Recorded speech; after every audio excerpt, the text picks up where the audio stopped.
کہ یہ جو 2 کشمیری مجرم بنا دیے گئے ہوں گے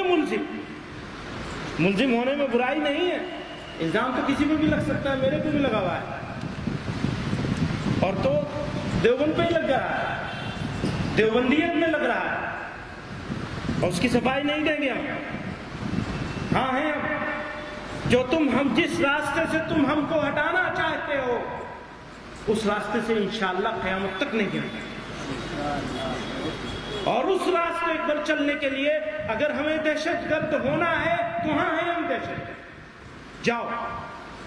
جو ہوگا دیکھا جائے، کیونکہ ہم اس راستے کو امن کا راستہ سمجھتے ہیں، انصاف کا راستہ سمجھتے ہیں، انسانیت کا راستہ سمجھتے ہیں، شرافت کا راستہ سمجھتے ہیں، ایمان کا راستہ سمجھتے ہیں، اور ہمیں یقین ہے کہ وہی راستہ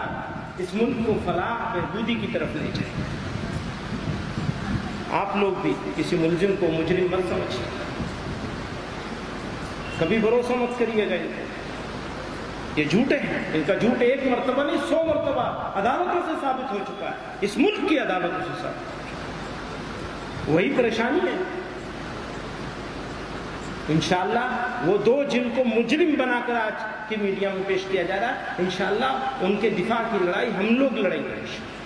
ان کے دفاع کی بنا ناانصافی نہیں چلے گی، کسی قیمت پر نہیں چلے گی۔